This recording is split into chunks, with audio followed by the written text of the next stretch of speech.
শুধুমাত্র ইমাম আবু হানিফা রাহমাহুল্লাহর উপরে এত বিশাল বিশাল কিতাব লেখা হয়েছে। আমরা সামান্য সামান্য একটু একটু এই তিনটা অভিযোগের ব্যাপারে আমরা আলোচনা করব আজকের খুতবায়, এবং অভিযোগগুলো জানা আমাদের খুব জরুরি।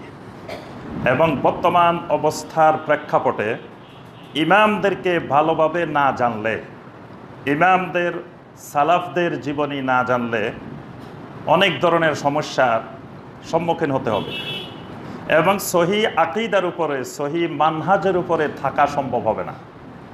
কারণ আমি গত খুতবায় বলেছি যে আমরা সবসময় এই বাংলাদেশে এবং সারা দুনিয়াতে আমরা যে বিষয়ের দাওয়াত দিচ্ছি, বিষয়টা হলো শিরক মুক্ত তাওহীদি ঈমান এবং বেদাত মুক্ত সুন্নতি আমল। এই দুইটা জিনিসের আমরা দাওয়াত দিই সবসময়। আমরা বিরুদ্ধে শিরক এবং বেদাতের, আর পক্ষে তাওহীদ এবং সুন্নার পক্ষে।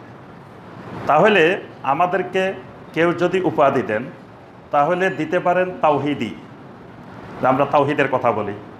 আমাদেরকে উপাধি দিতে পারেন সুন্নি, আমরা সুন্নার কথা বলি। আমাদেরকে উপাধি দিতে পারেন লা শিরকি, যে এরা শিরকের সাথে এরা কোনো আপোষ করে না, শিরককে মহব্বত করে না, শিরকের সাথে এদের বিরোধ। দিতে পারে লা বেদাতি, যে আমাদের সাথে বেদাতের কোনো সম্পর্ক নেই। এইগুলো হইতে পারে, কারণ আমরা এগুলো নিয়ে কথা বলি, দাওয়াত দিই। আমাদের মূল দাওয়াত হলো এই বিষয়গুলো কেন্দ্রিক। কিন্তু দেখা যাচ্ছে এই বিষয়ের একটাও বলে না। আমাদেরকে বলা হয় কি লা মাযহাবি, অথচ মাযহাবের আমরা বিরোধী না, মাযহাবের পক্ষে এবং শক্ত পক্ষে, খালি পক্ষে না।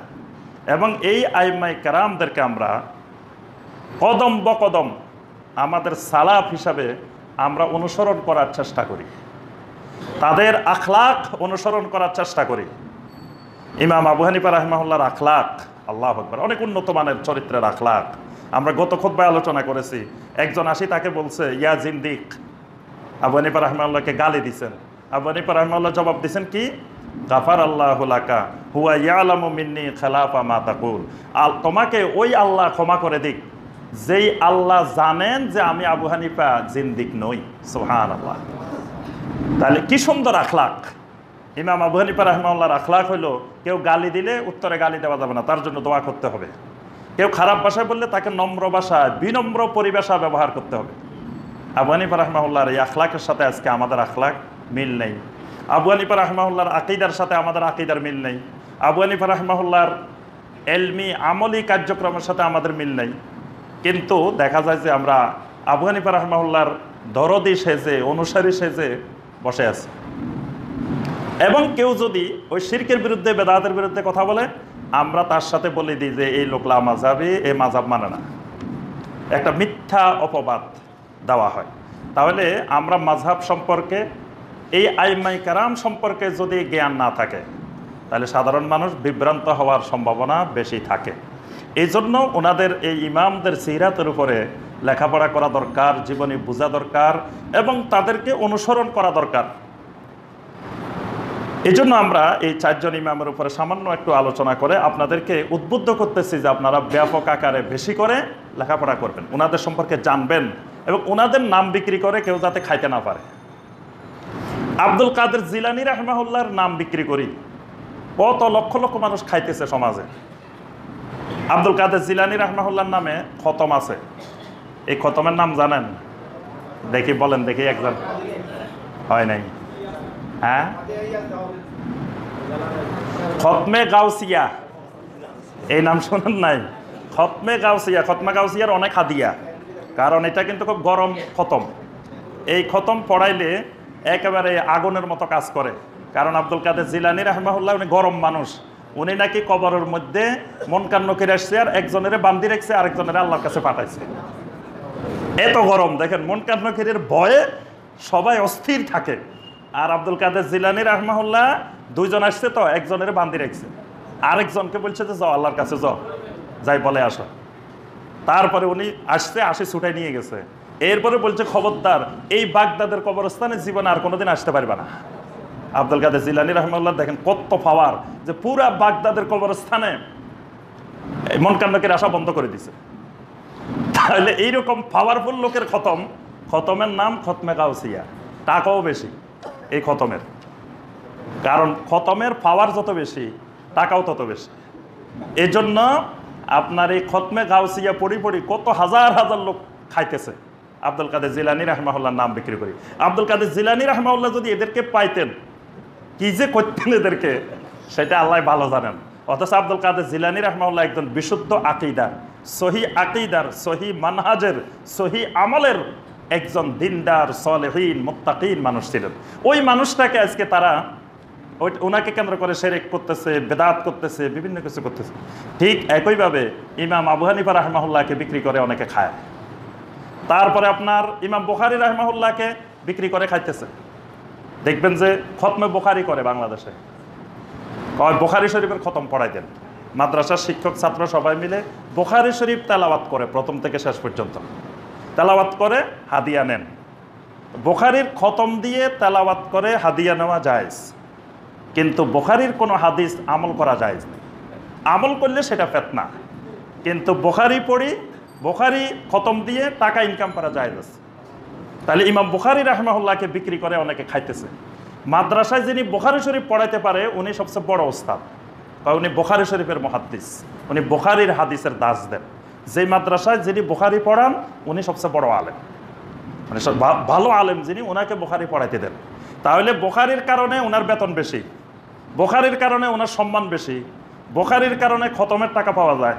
বুখারী কেন্দ্রিক কত দেখেন ইনকামের ব্যবস্থাপনা আছে, কিন্তু বুখারীর ভিতরের কোনো হাদিস আমল করলে তখন কয় ফিতনা সৃষ্টি করতেছে। এই জন্য আপনি যদি ইমাম বুখারী রাহমাহুল্লাহকে না জানেন বা বুখারী রাহমাহুল্লাহ সহিহ আল বুখারী সম্পর্কে জ্ঞান না থাকে, বিভ্রান্ত হওয়ার সম্ভাবনা আছে। কারণ এসব ব্যক্তিরা মহান ব্যক্তি, বড় মাপের আমাদের সালাফ, এদেরকে বিক্রি করে করে সমাজে বিভিন্ন জন বিভিন্ন রকমের ব্যবসা সাজায় বসছে। দেখুন ওয়াজ মাহফিল হইলে এক জায়গায় আশেপাশে কত রঙের দোকান বসায় না, ওই ওয়াজ মাহফিলকে কেন্দ্র করে কেউ ওখানে তাবিজের কিতাবও বেচে। ওয়াজ মাহফিল হইতেছে শিরক বেদাতের বিরুদ্ধে, ওখানে শিরক বেদাতের কর্মকাণ্ড চলে। দুনিয়ার এমন এমন কিতাব বেচে, বই বেচে যেগুলো শিরক বেদাতের ফ্যাক্টরি, এরকম বইও বেচে। অনেক জায়গায় দেখবেন ওয়াজ মাহফিলে যায়, আশেপাশে দোকান বসাইছে সব মানে দুনিয়ার জাল হাদিসের বই, বিভিন্ন রকমের বই। অথচ ওয়াজ মাহফিল হয়েছে এগুলো উচ্ছেদ করার জন্য, ওয়াজ মাহফিলকে কেন্দ্র করে ব্যবসা করে খাইতেছে চতুর্দিকে।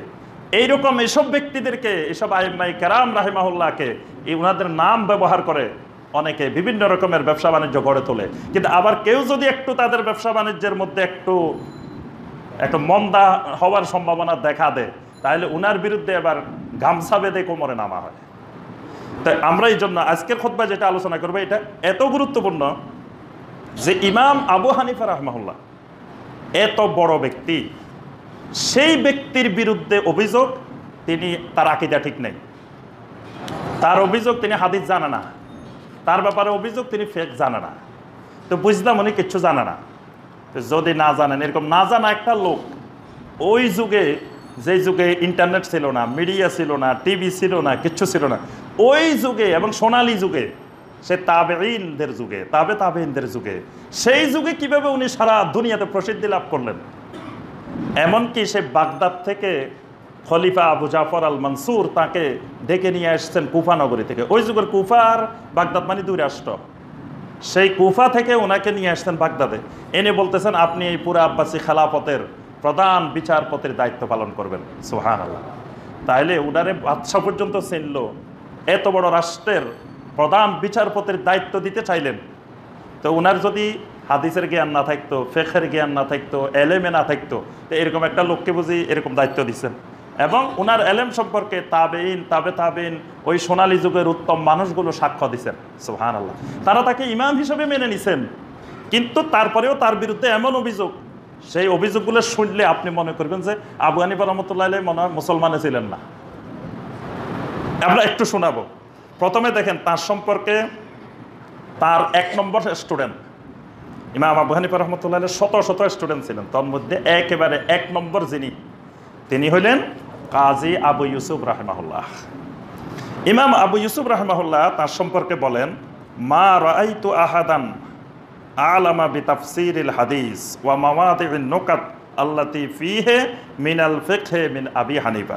তিনি বলেন পুরা আল্লাহর জমিনে হাদিসের তাফসিরের ক্ষেত্রে, বিতাফসিরিল হাদিস মানে হাদিসের ব্যাখ্যা করার ক্ষেত্রে, এখানে ইমাম আবু ইউসুফ রাহমাতুল্লাহ হাদিস বলে কোরআনও বুঝাইছেন, সুন্নাহও বুঝাইছেন। এজন্য তাফসির শব্দ ব্যবহার করছেন। তাফসির হয় কিন্তু কোরআনের, হাদিসের তাফসির হয় না। হাদিসের সরা হয়, ব্যাখ্যা হয়, কিন্তু উনি বলছেন বিতাফসির এল হাদিস, যে হাদিসের তাফসিরের ক্ষেত্রে অর্থাৎ কোরআন এবং সুন্নাহর ব্যাখ্যা করার ক্ষেত্রে এবং কোরআন সুন্নাহর ভিতরের সূক্ষ্ম বিষয়গুলো বের করার ক্ষেত্রে আবু হানিফা রাহিমাহুল্লাহর চেয়ে বড় আলেম আমি আর জমিনে দেখিনি। সুবহানাল্লাহ।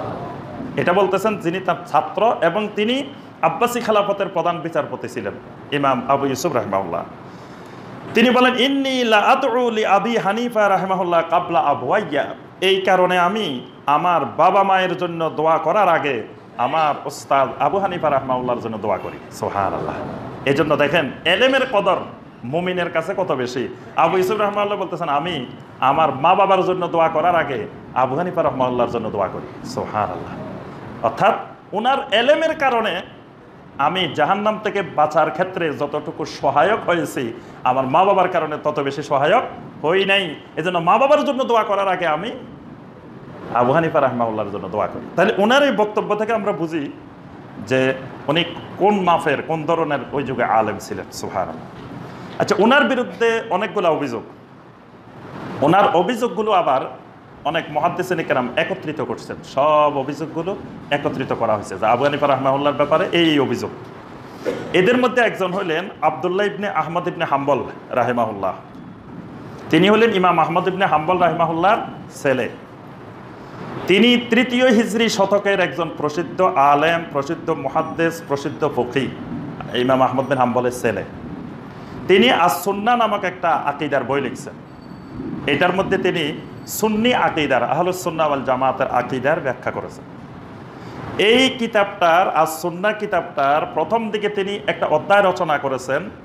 অধ্যায়ের নামটা দিয়েছেন এরকম, মা হাফিজতু আন আবি ওয়া গায়রিহি মিনাল মাশায়েখ ফি আবি হানিফা। আমি আমার আব্বা এবং অন্যান্য মাশায়েখদের থেকে আবু হানিফা রাহিমাহুল্লাহ সম্পর্কে যা জেনেছি, যা মুখস্থ করেছি, যা সংরক্ষণ করেছি, এই বিষয়ের উপরে উনি একটা অধ্যায় কায়েম করছেন ওই বইয়ের মধ্যে। এই অধ্যায়ের মধ্যে তিনি অনেক মুহাদ্দিস, আবেদ, ফকিহ, মুহাদ্দিস থেকে আবু হানিফা রাহিমাহুল্লাহর বিপক্ষে, মানে আবু হানিফা রাহিমাহুল্লাহর অভিযোগে 182 জন ওই যুগের সবচেয়ে বড় বড় মুহাদ্দিস, বড় বড় ফকিহ, বড় বড় আবেদ, তাদের বক্তব্য উনি সেখানে সংকলন করছেন। কতজনের? 182 জন। ওই যুগের সবচেয়ে নাম করা প্রসিদ্ধ বড় বড় 182টা বক্তব্য তিনি এখানে সংকলন করছেন। সবগুলোই আবু হানিফা রাহিমাহুল্লাহর বিরুদ্ধে, পক্ষে না। আচ্ছা, আরেকজন ছিলেন খতিবে বাগদাদি রাহিমাহুল্লাহ। খতিবে বাগদাদি হলো 5ম হিজরি শতকের একজন বড় মুহাদ্দিস, ঐতিহাসিক এবং ফকিহ। তিনি এমন একটা কিতাব রচনা করছেন যেটা সারা দুনিয়াতে সকল ধরনের ওলামায়ে কেরামদের কাছে গ্রহণযোগ্য, তারিখে বাগদাদ। এটার নাম হলো তারিখে বাগদাদ। পৃথিবীর সব ইউনিভার্সিটিতে তারিখে বাগদাদ আছে। তারিখে বাগদাদের মধ্যে উনি বাগদাদের সাথে সংশ্লিষ্ট প্রায় 8000 আলেমের জীবনী উনি সংকলন করছেন, বাগদাদের সাথে সম্পৃক্ত বিভিন্নভাবে। এরকম 8000 আলেমের জীবনী উনি এখানে উল্লেখ করছেন। তন্মধ্যে সবচেয়ে বড় জীবনী লিখছেন ইমাম আবু হানিফা রাহিমাহুল্লাহ। 131 পৃষ্ঠা পর্যন্ত খালি আবু হানিফা রাহিমাহুল্লাহর জীবনী লিখছেন, 131 পৃষ্ঠা। এর মধ্যে প্রথম 12 পৃষ্ঠা আবু হানিফা রাহিমাহুল্লাহর জীবনী লিখছেন। তারপরে 35 পৃষ্ঠা আবু হানিফা রাহিমাহুল্লাহর প্রশংসায় দুনিয়ার বিভিন্ন ওলামায়ে কেরাম যে কথাগুলো বলছেন সেগুলো লিখছেন। এরপরে 85 পৃষ্ঠা তার নিন্দা করে, তার বিরুদ্ধে আলেমেরা যে বক্তব্য দিচ্ছেন সেটা লিখছেন। তাহলে দেখেন মোট লিখছেন 131 পৃষ্ঠা, 12 পৃষ্ঠা জীবনী, 35 পৃষ্ঠা তার প্রশংসায়, 35 আর 12 কত? 47। 47 পৃষ্ঠা হলো মানে পজিটিভ, 85 পৃষ্ঠা নেগেটিভ। মানে 3 ভাগের বলা যায় যে প্রায় 2 ভাগ তার বিরুদ্ধে সংকলন করছেন, আর 3 ভাগের 1 ভাগ তার জীবনী এবং প্রশংসার মধ্যে সংকলন করছেন। তাহলে আবার এখান থেকে বুঝতে পারেন যে অভিযোগগুলো কত গুরুতর, কত বড় ধরনের, যেটাকে 85 পৃষ্ঠা ব্যাপী শুধু এই অভিযোগগুলো সংকলন করছে। আচ্ছা, তা এখন এই অভিযোগগুলো আসলো কেন? প্রথমে এটা ক্লিয়ার করতে হবে। অভিযোগ আসার কয়েকটা কারণ। 1 নম্বর কারণ, যেই মানুষ যত বেশি প্রসিদ্ধ হয় ওই মানুষের সমালোচনা তত বেশি হয়। যিনি যত প্রসিদ্ধ হয়, প্রসিদ্ধ হওয়ার আগে কেউ তার সমালোচনা করে না, যখন তিনি প্রসিদ্ধ হয়ে যান তখন তার সমালোচনা শুরু হয়। ইমাম আবু হানিফা রাহমাহুল্লাহ সে ওই যুগে অনেক বড় আলেমও ছিল। আবু হানিফা রাহমাহুল্লাহ, ইমাম সুফিয়ান সাউরি এলমে হাদিসের দিক থেকে আবু হানিফা রাহমাহুল্লাহ অনেক বড় আলেম। আরও আবু হানিফা রাহমাহুল্লাহর অনেক ওস্তাদ ছিলেন, তারা অনেক বড় বড় আলেম ছিলেন। হাম্মাদ ইবনে আবি সুলাইমান রাহমাহুল্লাহ, তিনি অনেক আবু হানিফা রাহমাহুল্লাহর ওস্তাদ, অনেক বড় আলেম ছিলেন, কিন্তু তারা সারা পৃথিবীতে এত প্রসিদ্ধি লাভ করে নাই। কিন্তু ইমাম আবু হানিফা রাহমাহুল্লাহ প্রসিদ্ধি লাভ করেন। এই প্রসিদ্ধিটা তার জন্য একটা বিড়ম্বনার কারণ, খেয়াতি অনেক সময় মানুষের বিড়ম্বনার কারণ হয়ে যায়। এই আবু হানিফা রাহমাহুল্লাহর প্রসিদ্ধিটা তার সমালোচনার একটা অন্যতম কারণ। এই জন্য দেখবেন যে আলেম প্রসিদ্ধ হয়ে যায়, আর আবার তার পিছনে কিছু আলেম লেগে যায়। লাগে কেন? যে এই উসিলায় তিনিও প্রসিদ্ধ হইতে চান। এটা খেয়াল করবেন, বর্তমান সমাজে দেখবেন এরকম, ফেসবুক ইন্টারনেটে দেখবেন যে একজন আলেম, একজন দায়ী যখন প্রসিদ্ধ হয়ে যায়, ওনাকে যখন সারা দেশ বিদেশে সবাই চিনে, তখন কিছু কিছু সুযোগ সন্ধানী থাকে, তারা মনে করে যে ওনার সমালোচনায় যদি কিছু বলা যায় তাহলে অন্যরা তখন এটাকে দেখবে, যে তার ব্যাপারে কি বলছে দেখি একটু শুনি, দেখি একটু শুনি, মানে মাঝখান দিয়ে সে পরিচিত হবে। এই পলিসিও অনেক অবলম্বন করে পরিচিত ব্যক্তিদের সাথে। এই জন্য যুগে যুগে আমাদের সালাফেরা এইরকম সুযোগ সন্ধানীদের কোনো জবাব দিতেন না, এটাকে এড়িয়ে যেতেন। কারণ এটাকে গুরুত্ব দিলে মাঝখান দিয়ে তাকে তুলে দেওয়া হবে, একজন বেদাতিকে, একজন সেরেককারীকে তুলে দেওয়া হবে। এজন্য সালাফেরা এগুলোকে গুরুত্ব দেন না। অনেকে মাঝে মাঝে আমাদেরকে বলে যে অমুকে আপনার ব্যাপারে এই বলছে, অমুকে বলছে, আপনি জবাব দেন না কেন? আমার জবাব দেওয়ার দরকারটা কি? উনি বলতে থাকুক, যে বলতে চায় বলতে থাকুক, এগুলোকে সবগুলো জবাব দেওয়া ঠিক না। জবাব দেওয়া মানে তাকে আমি গুরুত্ব দিয়ে একেবারে উপরে তুলে দিলাম, এটা দরকার নাই। তার অনুসারী যারা আছে তারা জানুক, বুঝুক, আর তার অনুসারীরা সব আমাদের অনুসরণ করতে হবে তো জরুরি বিষয় না, আর আমাদের অনুসারী বাড়াইতে হবে তাও জরুরি বিষয় না। অনুসারী কম থাকুক, কোনো অসুবিধা নেই, কিন্তু যারা থাকবে এরা যেন সহি আকীদা, সহি মানহাজের অনুসারী হয়। বাঘের বাচ্চা একটা, শিয়ালের বাচ্চা 1000। যারা অনুসারী একজন কোরআন সুন্নাহর অনুসারী হবে, সহি আকীদা মানহাজের অনুসারী হবে, এরকম অনুসারী কম থাকাও ভালো। আর শিরক বিদআতের অনুসারী হাজার হাজার লক্ষ লক্ষ থাকার থেকে এরকম অনুসারী 1 জন 2 জন 5 জন থাকাই ভালো। আচ্ছা, দ্বিতীয় বিষয় হলো আবু হানিফা রাহমাহুল্লাহর ব্যাপারে এই সমালোচনার বড় কারণ, আবু হানিফা রাহমাহুল্লাহ আমলের থেকে ঈমানকে বেশি অগ্রাধিকার দিতেন, ফিকহি মাসালার চাইতে আকীদাকে বেশি অগ্রাধিকার দিতেন। যেই আলেম যুগে যুগে আকীদা কেন্দ্রিক লিখেছেন, আকীদা কেন্দ্রিক কথা বলেছেন, আকীদা কেন্দ্রিক বয়ান করেছেন, তাদের সমালোচনা 1400 বছরে সবচেয়ে বেশি হয়েছে। কিন্তু আমলের বয়ান করলে, আমলের কিতাব লিখলে, ফজিলতের বয়ান করলে, ফজিলতের কিতাব লিখলে, ফজিলতের প্রচার প্রসার করলে সমালোচনা হয় না। এটা বড় কারণ। এই জন্য যুগে যুগে অনেক সুযোগ সন্ধানী আলেমেরা থাকতেন, তারা আকীদার ব্যাপারে চুপ করে থাকতেন, কোনো কথা বলতেন না, শুধু ফজিলতের বয়ান দিতেন, আমলের কথা বলতেন। কারণ আমলের কথা বললে, ফজিলতের কথা বললে কোনো শত্রু হবে না, সবাই তারা মহব্বত করবে, সবাই পছন্দ করবে যে এই শায়খে কি সুন্দর বয়ান করে, কি সুন্দর বয়ান, যে দেখেন এটা করলে এই ফজিলত, এটা করলে এই ফজিলত, এটা করলে এই ফজিলত, সকালবেলা 2 রাকাত নামাজ পড়বেন, দেখেন হজর উমরা সওয়াব পাই যেতেছেন, এটা করবেন এই সওয়াব পাই যাবেন, কি সুন্দর সুন্দর ফজিলতের বয়ান। কিন্তু আকীদার উপরে, মানহাজের উপরে কোনো বক্তব্য দিবে না। কারণ আকীদা নিয়ে যখনই একটা বক্তব্য দিবেন দেখবে যে হাজার হাজার মানুষ আপনার বিপক্ষে। আমলের বয়ান দিবেন, কেউ আপনার বিপক্ষে নাই, সবাই পক্ষে। বাংলাদেশের ধরেন যদি 12 কোটি 14 কোটি মুসলমান থাকে, 14 কোটি আপনার পক্ষে। কিন্তু আকীদার বয়ান দিবেন, 14 কোটির মধ্যে হয়তো 1 কোটি পাবেন আপনার পক্ষে, 13 কোটি আপনার বিপক্ষে। কারণ এখানে তো প্রায় অধিকাংশ, প্রায় সবাই বিভিন্ন ধরনের আমরা শিরক এবং বেদাতের আকীদার সাথে জড়িত। এই জন্য এই ঝুঁকি অনেক আলেম নিতে চান না, যে আমার এত খামাকা, আমার শত্রু বাড়ানোর দরকার কি, আমার বিরুদ্ধে লোক বাড়ানোর দরকার কি, আমার পছন্দের লোক বাড়ানো দরকার। এই জন্য আমি লক্ষ্য করে দেখছি, এটা আমার নিজের গবেষণালব্ধ ফল, যে ইউটিউবে অনলাইনে আমলের ব্যাপারে কোনো একটা বয়ান যখন যায়, কোনো সমালোচনা আসে না, খালি দোয়া আসে, দোয়া আসে আর প্রশংসা আসে।